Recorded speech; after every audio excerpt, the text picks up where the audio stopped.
Waste Bengal board कक्षा 8। बनाकर देखे 11,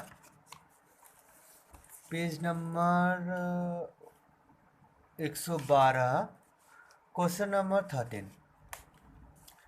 जल जमकर बर्फ बनने से आयतन 10% की बढ़ोतरी होती है। यदि वह बर्फ गलकर पानी बन जाए तो उसके आयतन में कितने प्रतिशत की कमी आएगी, हिसाब करके लिखें।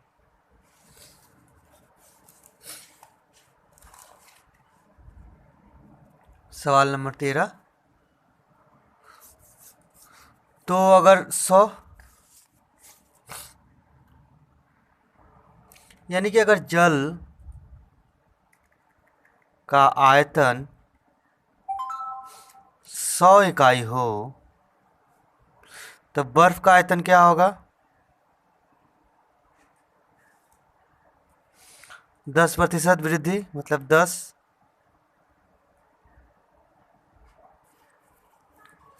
110 इकाई। तो हम यहाँ लिख सकते हैं बर्फ का आयतन, और यहाँ जल, मतलब अगर 110 रह रहा है जल का आयतन, बर्फ का आयतन, तो जल कितना रह रहा है? 100। हमें निकालना क्या है? अगर ये बर्फ 100% हो बर्फ और जल आ जाए तो कितना बनेगा, ये निकाल देंगे तो आ जाएगा। हाँ, कितना कमी हो गया आयतन में वो निकालना पड़ेगा ना। तो पहले निकाल लेते हैं जल का। अगर बर्फ का आयतन 100 हो तो जल का आयतन कितना होगा, तो त्रिराशिक पद्धति से निकालेंगे। तो यहाँ लिख देंगे जल का आयतन कितना हो जाएगा? 110 है तो 100 हो रहा है, 100 होगा तो क्या होगा? कम। एक शून्य से एक शून्य कटा, 1000 बटा में 11। ये जल का आयतन होगा और बर्फ का आयतन कितना है? 100। तो आयतन में कमी कितना होगा, प्रतिशत कमी? तो लिखेंगे आयतन, अगर बर्फ 100% हो तो जल हो जा रहा है 1000 बटा में 11। प्रतिशत कमी निकालने के लिए क्या करेंगे? 100 से इसको घटा देंगे। तो आयतन में कमी बराबर क्या हो जाएगा? 100 घटाओ 1000 बटा में 11। घटाएंगे 11,000 बटा 1000, 1100 ना। 1100 घटाओ 1000 बराबर 100 बटा में 11 बराबर 11 से अब विषम भिन्न मिश्र भिन्न बदलेंगे तो 11×9 = 99। एक ये आ गया आपका 9.1/11%। मतलब बर्फ अगर गलकर जल बनता है पिघलकर तो उसका आयतन कितना हो जाता है? हम यहाँ लिख देंगे बर्फ यदि पिघलकर जल बनता है तब आयतन में प्रतिशत कमी क्या हो जाएगा? 9.1/11%। Question number 14। उत्पल बाबू अधिक फसलशील धान के बीज का व्यवहार करके धान के फसल में 55% की वृद्धि पाते हैं, लेकिन उसके लिए खेती के खर्च में 40% की वृद्धि होती है। पहले उत्पल बाबू खेती पर 1200 रुपये खर्च करके 3000 रुपये धान का पाते थे। अब अधिक फलनशील बीज व्यवहार करके उनकी आमदनी का परिमाण बढ़ेगा या कम होगा, हिसाब करके लिखें। उत्पल बाबू का पहले का खर्च क्या होता था? उत्पल बाबू खर्च, पहले का खर्च ना, यहाँ पहले लिख देते हैं। एक मिनट, यहाँ पहले लिख के बनाते हैं। यहाँ पहले, यहाँ उत्पल बाबू खर्च कितना होता था? 1200 रुपया। धान कितना पाते थे? धान पाते थे 3000 रुपया का। तो आमदनी कितना होता था? 3000 घटाओ 1200 मतलब 1800 रुपया। अब क्या कर रहे हैं उत्पल बाबू? अधिक फसलशील धान उगाने के बाद, तो यहाँ लिखेंगे अधिक फलनशील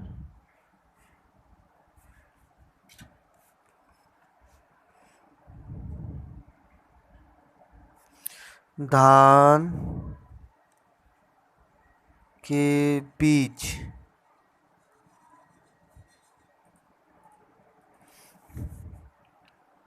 व्यवहार के बाद क्या हो रहा है? उत्पल बाबू का खर्च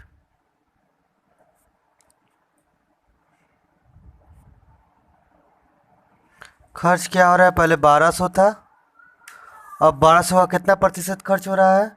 40% ज़्यादा। मतलब पहले 100 खर्च होता था, अब कितना खर्च हो रहा है? 140% ज़्यादा, मतलब 140 खर्च हो रहा है।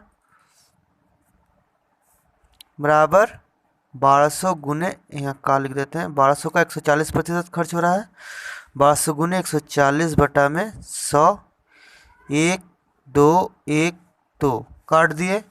12 से 0, 12 दूनी 12 चौक 48, 8 हासिल 4, 12 12 4 16। तो खर्च कितना हुआ? 1680 रुपया। आमदनी कितना होता था पहले? तो मतलब धान पाते थे, धान पाते हैं, कितना पाते हैं? पहले 3000 पाते थे, अब कितना पा रहे हैं? 55% ज़्यादा। मतलब पहले 100% मतलब 3000, और 55% ज़्यादा मतलब अब 155 पाएंगे। तो 3000 का 155% बराबर क्या हो जाएगा? 3000 गुने 155 बटा में 100, 1 शून्य काट दिए, गुना कर देंगे 0, 3 5 15 का 5 हासिल 1, 15 45 1 46। तो आमदनी कितना और धान पा रहा है कितना? 4650 रुपये का। तो आमदनी अब कितना हो रहा है? 4650 घटाओ खर्च कर रहे हैं 1680 रुपया, घटा देंगे, 15 में से 8 जाएगा तो 7, 15 में से 6 जाएगा तो 9, 3 में से 1 जाएगा तो 2। तो 2970 रुपया भी आमदनी हो रहा है। तो आमदनी में वृद्धि हुआ। पहले कितना हो रहा था? 1800, अभी हो रहा है 2970। तो यहाँ लिखेंगे इसलिए आमदनी में वृद्धि बराबर कितना हो जाएगा? 2970 घटाओ 1800, घटा देंगे 0711 रुपया। मतलब 1170 रुपया अभी आमदनी में वृद्धि हो रहा है। यहाँ प्रतिशत निकालने नहीं बोला तो इसीलिए नहीं निकालने। अगर प्रतिशत निकालने बोलता तो आमदनी में प्रतिशत किससे निकालते? तो वृद्धि है, और पहले कितना होता था? 1800, तो 1800 में इतना निकाल देते, गुने 100 कर देते, तो आमदनी में प्रतिशत वृद्धि का पता चल जाता। चलिए आ जाते हैं अब 15 नंबर सवाल में। 15 नंबर सवाल है, एक विधानसभा केंद्र के 80% वोट दाताओं ने वोट दिया। विजय प्रार्थी ने प्रदत्त मतलब जो वोट दिए हैं उसमें से जो मिला है 65% वोट, मतलब 80 का 65% वोट जीतने वाला को मिला है। तो कुल वोट का कितना प्रतिशत पाया बताओ। तो 80 का 65 मिला है, तो 100 का कितना मिला है पूछा है, तो निकाल देंगे तो आसानी से बन जाएगा। चलिए बनाते हैं। तो कितना वोट दाता, वोट दाता और प्रदत्त ना वोट मिला ना, वोट मिला 80% वोट दाता थे तो कितना वोट मिला 65। अगर 100% वोट दाता होंगे तो कितना मिलेगा निकालेंगे तो आ जाएगा। इसलिए लिखेंगे, इसलिए विजय प्रार्थी को वोट मिला बराबर कितना, तो 65 गुने 80 थे तो 100 रहेंगे तो कितना मिलेगा, ज़्यादा या कम। 80 का 65 तो 100 का कम हो जाएगा। तो 80 ऊपर नीचे 100 काटेंगे, 1 0 1 0 कट गया। 5 से काटेंगे, 5 दूनी का 10, 5 से 13, 2 से 2 चौके 8, गुना कर देंगे 13 चौके 52%। ठीक है, मतलब 100 के हिसाब से 52% वोट मिलता, लेकिन 80% दे थे इसीलिए 65% मिला जीतने वाले को। बन गया 15 नंबर। अब आ जाते हैं हम 16वें सवाल में। 16 नंबर सवाल है, इस वर्ष नालंदा उच्च विश्व माध्यमिक विद्यालय के 85% परीक्षार्थियों ने हिंदी में, 70% गणित में एवं 65% दोनों विषय में ए पाए हैं। परीक्षार्थियों की संख्या अगर 120 हो तो हिसाब करके देखें कि कितने परीक्षार्थी 1 नंबर दोनों विषय में ए पाए हैं, केवल हिंदी में ए पाए हैं, केवल गणित में ए प्लस पाए हैं और दोनों विषय में ए प्लस नहीं पाए हैं। इसे कैसे बनाएंगे, तो पहले बोला है 65 दोनों में पाया है, तो 120 का 65 निकालेंगे तो आ जाएगा दोनों विषय में, और बाकी बचा जो नहीं पाया है 120 का 65 निकाल लेंगे तो ए प्लस पाने वाला मिल जाएगा और नहीं पाने वाला यहाँ मिल जाएगा। तो परीक्षार्थियों की संख्या यहाँ लिखेंगे, 1 मिनट थोड़ा इधर आ जाते हैं, ये अब आएगा परीक्षार्थी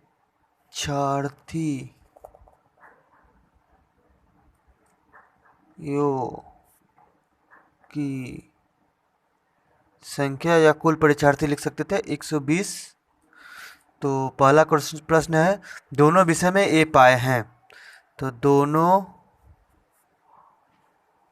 विषयों में ए प्लस पाए कितना 120 का, अरे का लिखेंगे का 65%, मतलब 120 गुना 65/100 काटेंगे, 1 0 से 1 0 कटा, 5 दूनी का 10, 13, 2 छक्के 12, 13 और 6 में गुना कर देंगे तो 78, 13 6 78 विद्यार्थी या परीक्षार्थी।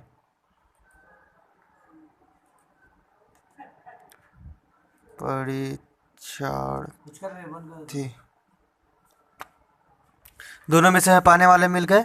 अब 1 नंबर, दूसरा नंबर प्रश्न क्या है, बोला है कि केवल गणित में पढ़ा है पहले ना, तो केवल गणित में पाया, तो दूसरा नंबर आया है केवल गणित में ए प्लस, कितना आया 120 का, गणित में पाने वाले कितने हैं 70% ना, तो 120 का 70% तो बराबर हो जाएगा 120 का गुना बटा में 100 काट देंगे तो 12 84,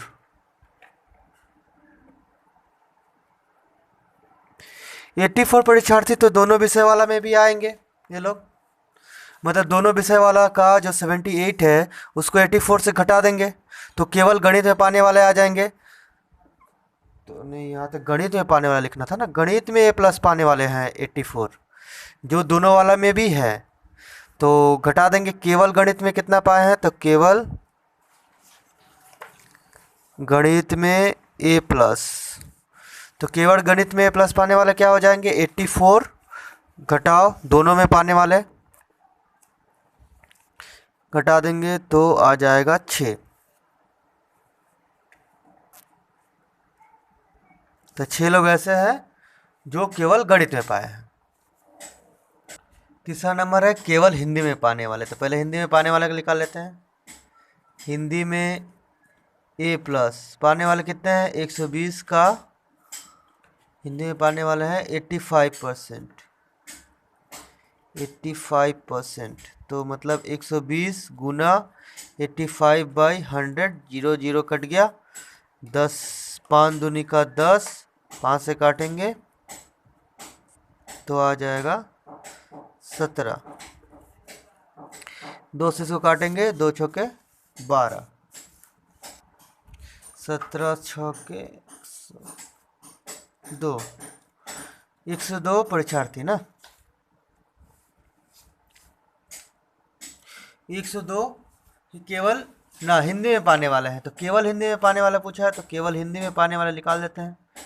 केवल हिंदी में A+ कितना का है, कुल कितने हैं, 102 पाने वाले हैं और तो दोनों में पाने वाले हैं 78, घटा देंगे तो 4 और 9, तो 24।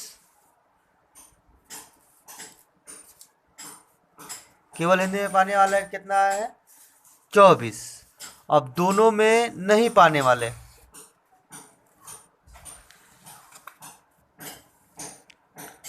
दोनों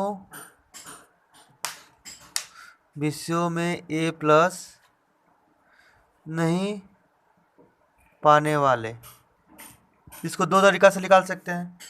या तो दोनों विषय में पाने वाले जितने हैं 78 उसको 120 से घटा देंगे तो आ जाएगा, या फिर 120 का जो 65% पाने वाले हैं मतलब 45% नहीं पाने वाला है, तो 120 का 45% निकालेंगे तो भी आ जाएगा। तो हम यहाँ लिख देंगे 120 का 100 माइनस 65% पाने वाले थे, बराबर क्या हो जाएगा, 120 गुना 45/100, 1 0 1 0 कटा, 5 दूनी का 10, 9, 2 छक्के 12,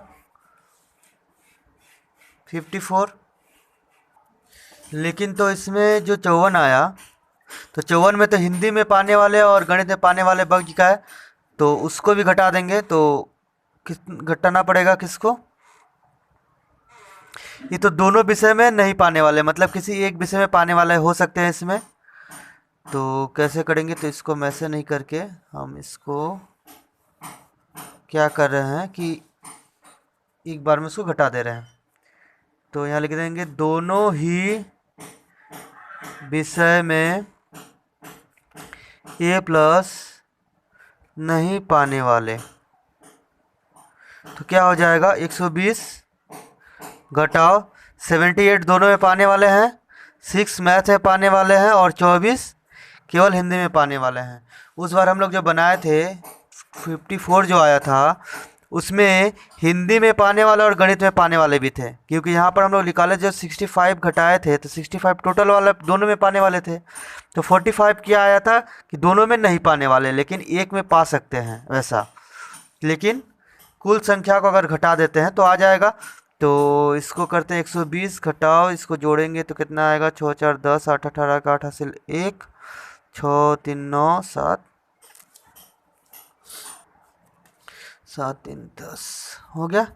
120 से 108 घटा देंगे, तो 120 से 108 घटाएंगे तो क्या आ जाएगा, 12 परीक्षार्थी।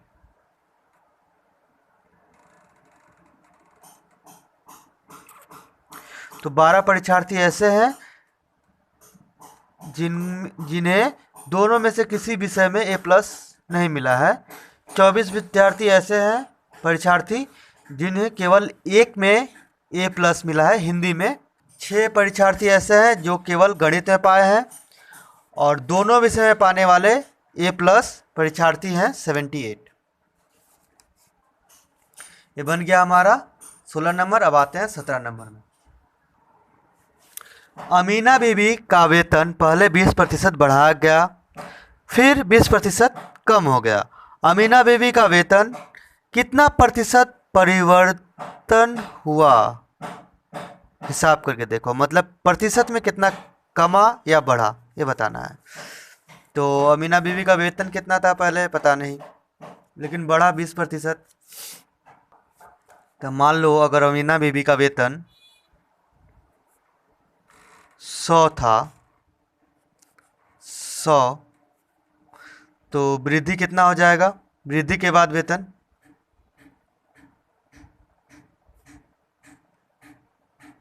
100 का 20 मतलब 120 रुपया। 120, तो हम यहाँ लिखेंगे वेतन और यहाँ लिखेंगे कमी। तो 100 में कितना कमी आ रहा है? 20 रुपया। तो 120 में कितना कमी आएगा निकाल लेंगे तो आ जाएगा। तो 120 में कितना कमी आएगा? प्रतिशत के हिसाब से भी निकाल सकते थे, ये बड़ा हो जाएगा, इसको छोड़ दो, प्रतिशत के हिसाब से बनाएंगे। 17 83 में नहीं जाएंगे, तो वेतन लिखेंगे, वेतन बराबर 100, वृद्धि के बाद वेतन कितना हो जाएगा?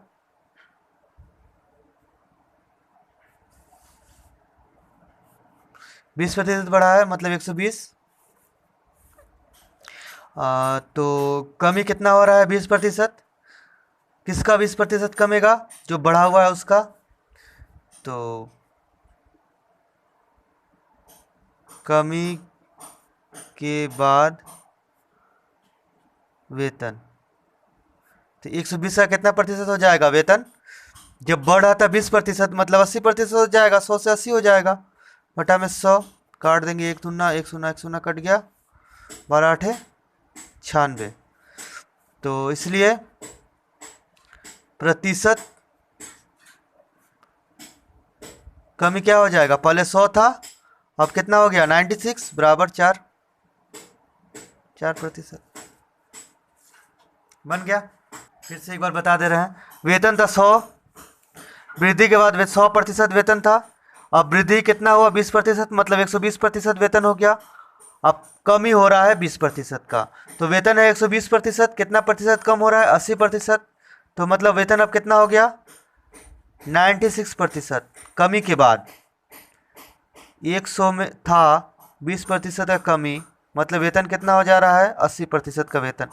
तो 120 का 80% का वेतन हो जा रहा है, तो 96 रुपया। तो प्रतिशत कमी कितना हो रहा है? तो 100 से 96 को घटा देंगे तो प्रतिशत कमी आ जाएगा। तब आ जाते हैं अब 18वें नंबर सवाल में।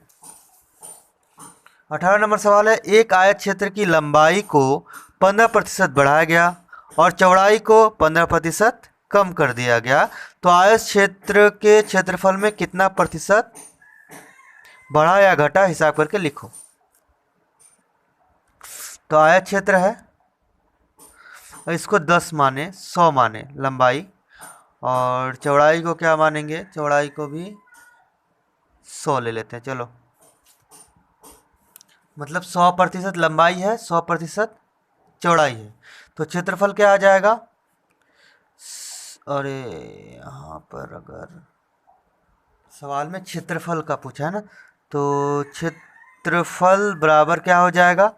100 गुने 100 मतलब 1 2 3 4 वर्ग इकाई। लंबाई हम ले लेते हैं 100 और चौड़ाई हो जाता है 100। तो यहाँ प्रतिशत के हिसाब से लिए हैं, लंबाई चौड़ाई दोनों अलग होना चाहिए, लेकिन प्रतिशत है 100%, 100%। तो क्षेत्रफल कितना आ गया? 10,000। अब बोला है कि लंबाई क्या हो गया है? 15% बढ़ा गया, तो लंबाई बढ़ने के बाद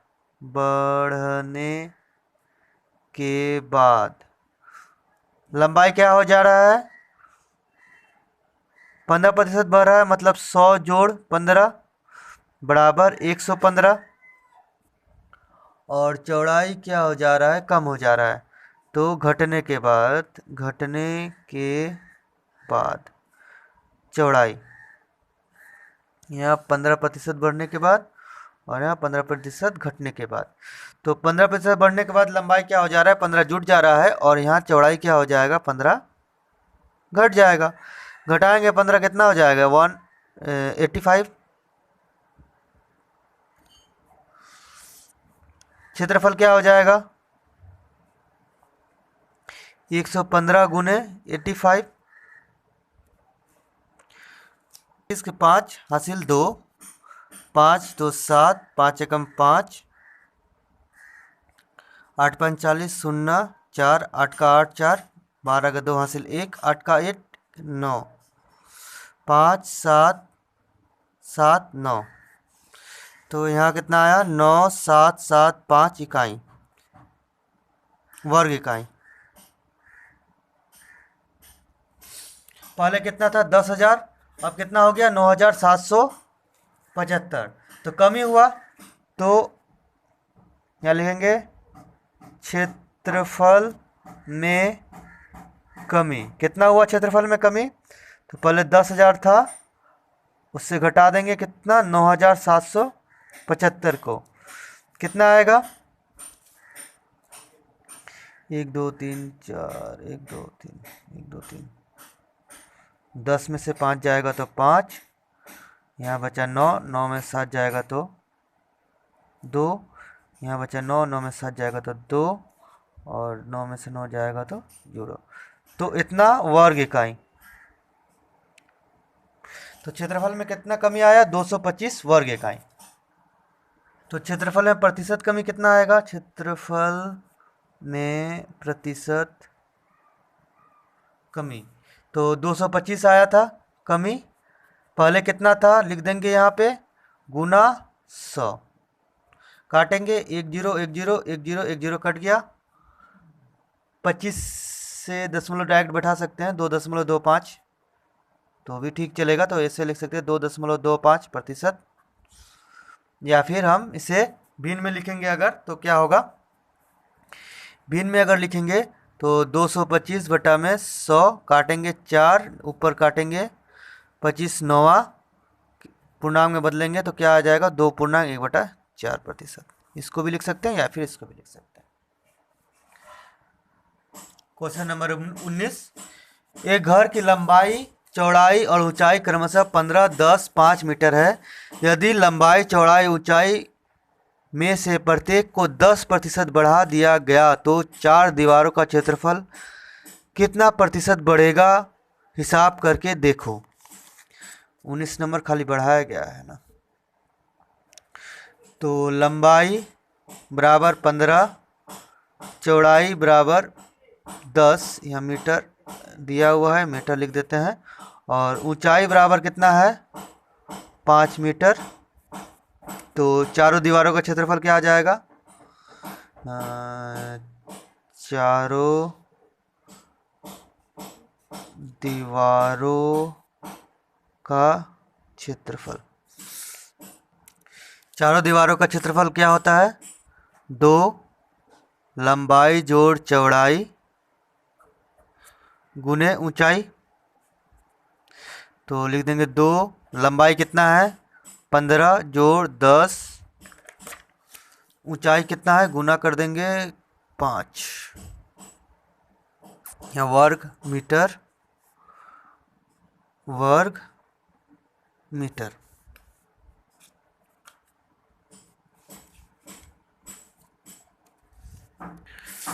गुना करेंगे 2 15 10 25 गुने 5, 5 10 25 मतलब वर्ग। चारों दीवारों का क्षेत्रफल आ गया बिना बढ़ाए। अब बढ़ाना है दीवारों का क्षेत्रफल, तो 10% बढ़ा है।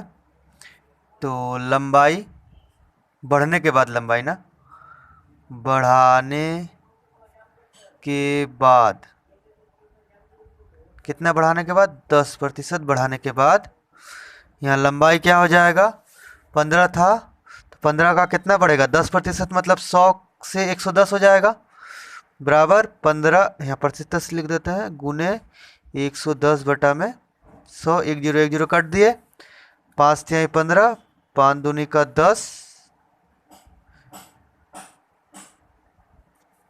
बराबर क्या हो जाएगा,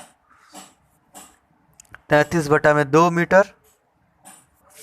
और चौड़ाई क्या हो जाएगा, चौड़ाई हो जाएगा 10 का भी 110%, मतलब 10 गुने 110 बटा में 10, 100, 1 0 कट गया, मतलब 11 मीटर।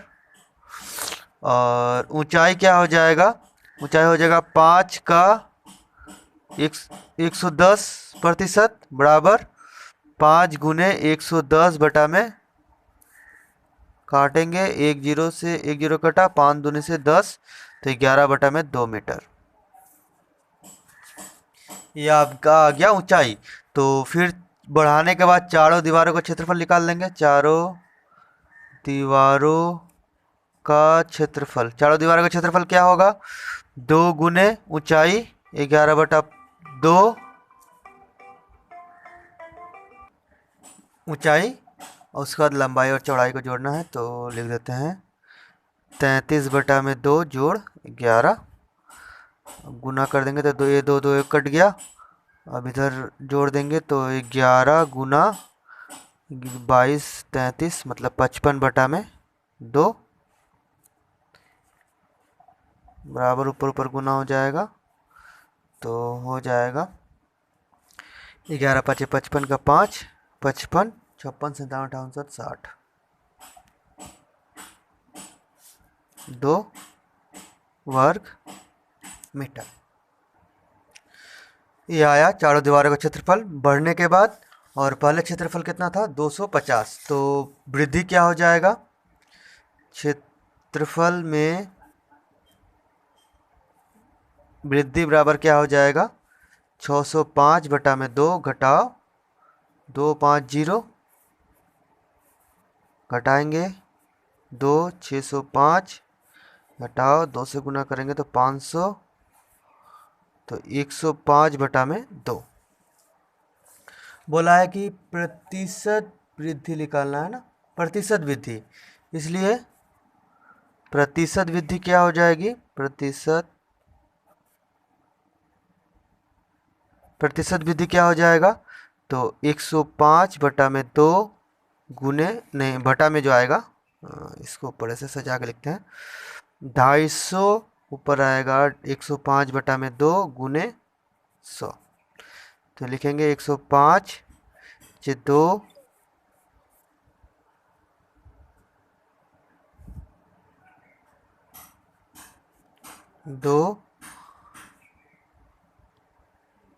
गुने 250 गुने 100 हो गया। अब काटेंगे, 1 0 से 1 0 कटा, 2 5 10, 5 25, 5 से 100 काटेंगे, 5 दूनी 10, 5 एकम 5, बराबर 21%। तो कितना प्रतिशत की वृद्धि आया, तो 21% का। क्वेश्चन नंबर 20, वार्षिक क्रीड़ा प्रतियोगिता में 20% छात्र 100 मीटर, 15% 200 मीटर, 10% लंबी कूद में भाग लिया है, 5% छात्रों ने तीनों खेलों में भाग लिया है। विद्यालय के छात्रों की संख्या अगर 780 हो तो कितने छात्र छात्राओं ने किसी भी खेल में भाग नहीं लिए, बताएं। किसी भी विद्यार्थी ने एक साथ 2 खेल में भाग नहीं लिया है, या तो तीनों में लिया है या फिर केवल एक में लिया है। तो हम बताते हैं, हल करते हैं इसका। तो पहले लिख लेंगे छात्रों की संख्या कितना है, तो यहाँ लिखेंगे छात्रों की संख्या बराबर कितना है, 780। तो सबसे पहले आते हैं 100 मीटर रेस, 100 मीटर रेस दौड़, 100 मीटर दौड़, कितने छात्र विद्यार्थी भाग लिए हैं, तो 780 का 20%, 780 गुने 20 बटा में 100, 1 2 कट गया, 2 7 2 8 16 86 एक, 2 7 14 1 15। अब आते हैं 200 मीटर, 200 मीटर, 200 मीटर दौड़। 780 का कितना प्रतिशत? 15/100। 1 0 कट गया, 5 दूनी का 10, 5 तिहाई 15, 2 से इसको काटेंगे, 2 तिहाई 6, 2 9 18, 3 से काटो मतलब 3 से अब गुना करेंगे, 3 9 27 के 7, हासिल 2, 3 3 के 9 2 11, 117। अब आ जाते हैं, कितना था? 200 मीटर रेस हो गया, 100 मीटर रेस हो गया, लंबी कूद। लंबी कूद, लंबी कूद में कितने हिस्से लिए हैं? 780 का 10%, मतलब 780 गुना 10/100, 100। 1 0 1 0 1 0 1 0 कट गया, मतलब 78 विद्यार्थी। अब तीनों में भाग लिए हैं कितने, उससे भी निकालना पड़ेगा। तीनों खेलों में भाग लिया है, मतलब तीनों खेलों में भाग, तीनों खेलों में भाग कितने लिए हैं? 780 का 5%, मतलब 780 गुने 5/100। काटें 1 0, 1 0 कट गया, 5 दूनी का 10, 2 से इसको काटेंगे, 39, तो 39 छात्र। तो तीनों खेलों में कितने भाग लिए? 39। अब हम निकाल लेंगे केवल दौड़ 100 मीटर में, केवल 200 मीटर में और केवल लंबी कूद में भाग लेने वाले विद्यार्थी जो आए थे उसमें से 39 घटा लेंगे तो आ जाएगा केवल वाला, और उसके बाद उनको कुल विद्यार्थियों से घटा देंगे तो किसी भी खेल में नहीं भाग लेने वाले विद्यार्थियों का संख्या ज्ञात हो जाएगा। तो यहाँ लिख देंगे केवल 100 मीटर में, 100 मीटर दौड़। टोटल कितने लिए थे भाग 100 मीटर में? 100 मीटर में भाग लिए थे 156। उसमें से कितने घटा देंगे? 39। 156 में से 39 घटा देंगे। 6 16, 16 में से 9 जाएगा तो 7 4 1 1, 117 विद्यार्थी। 200 मीटर में केवल 200 मीटर दौड़, तो 200 मीटर दौड़ में कितने भाग लिए थे? 117।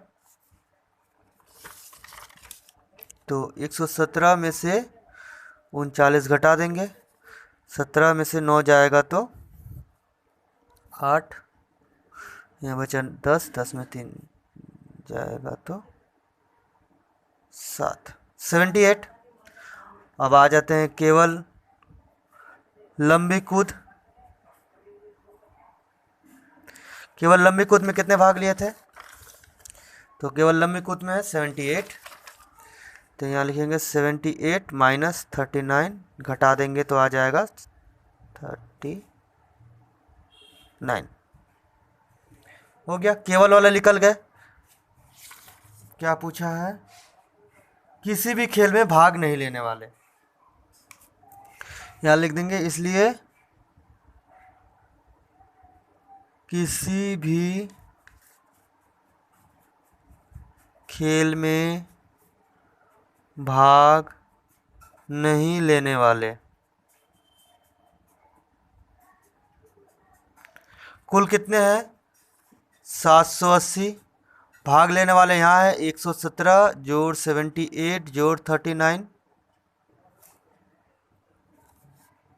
तो 78 जीरो माइनस जोड़ेंगे 8 7 15 9 24। अच्छा, ये तो तीनों खेल में भाग लेने वाले, और केवल तीनों में भाग लेने वाले तो 39 है ना, इसको भी जोड़ना पड़ेगा। हाँ अब ठीक है। 9 9 18,